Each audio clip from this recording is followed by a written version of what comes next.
नमस्ते। दिव्य अनुभूतियों की जो सीरीज़ बन रही थी, उसका ही और एक वीडियो आज। कृष्णा गांगुली और उनके मम्मी की अनुभूतियाँ। कृष्णा स्वप्न में एक बार नवदुर्गा का दर्शन उनको हुआ था। बाद में जब कोई मंदिर में जाके उन्होंने नवदुर्गा की मूर्ति देखे, तब उनको याद आया कि अरे इनको तो मैंने सपने में पहले ही दर्शन कर चुकी थी। उसके पहले उन्होंने नवदुर्गा की रूप उतना उन्होंने मतलब अच्छे से उनको पता भी नहीं था। एक बार माता काली भी उनके स्वप्न में आके उनको प्रसाद खिलाती है। वो और जन्माष्टमी के दिन उनके गुरुजी गोपाल रूप में आके उनके हाथों खीर खा के गए। एक बार संतोषी माता का फोटो जैसे उनके स्वप्न में आके खुद जैसे माता बोल रही है उनको कि तुम मेरी पूजा शुरू करो।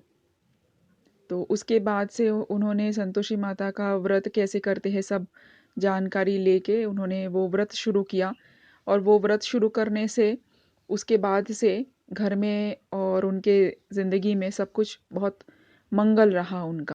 कृष्णा के मम्मी के नाम थी बुलू गांगुली। उनके 2 बेटियां थे, कृष्णा और उसकी बहन। लड़के नहीं थे तो उनके मन में थोड़ा इच्छा थी कि एक मेरा लड़का भी होता। तो उनके घर के पास ही काल भैरव जी का मंदिर था। वहाँ पे जाके कभी-कभी वो प्रार्थना करते थे कि मेरा एक पुत्र संतान भी होता तो अच्छा होता, ऐसे बोल के वो मंदिर में प्रार्थना करते थे। तो एक दिन सपने में उन्होंने देखा कि काल भैरव भी जैसे कि उनको बोल रहे हैं कि तू तो मेरे पास आके प्रार्थना करती है, तेरा हस्बैंड तो कभी भी मेरे पास नहीं आता, तेरे हस्बैंड को भेजना। तो बाद में जब उन्होंने अपने हस्बैंड को कहा कि ऐसा-ऐसा, तो हस्बैंड की उसके बाद से काल भैरव जी के मंदिर में जाके वो पूजा हर रोज़ करते थे। फिर ऐसे करते-करते कुछ दिनों बाद फिर से भैरव जी इनके सपने में मम्मी के सपने में बुलू गांगुली जी के सपने में आते हैं। आके और कहते हैं कि एक बिल्व पत्र दे के कि इसको खा ले और तेरा पुत्र संतान अवश्य होगा।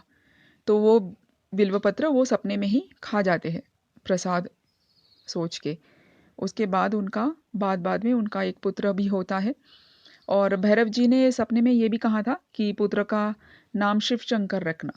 तो उन्होंने उस वही मान के वो अपने बेटे का नाम शिव शंकर ही रखा था। कृष्णा के पापा का मतलब बुलू गांगुली जी के हस्बैंड का एक बार बाद में जब तबीयत खराब हुई थी तो उनको हॉस्पिटलाइज करना पड़ा था। उस समय भी परिवार के सभी को बहुत फिक्र हो गई थी कि क्या होगा। तो उनके मम्मी जाके वही भैरव जी के ही मंदिर में जाके वो बहुत प्रार्थना करने लगती है रो रो के कि वही सहारा हुए पूरे परिवार का, उनको तुम रक्षा करना करके।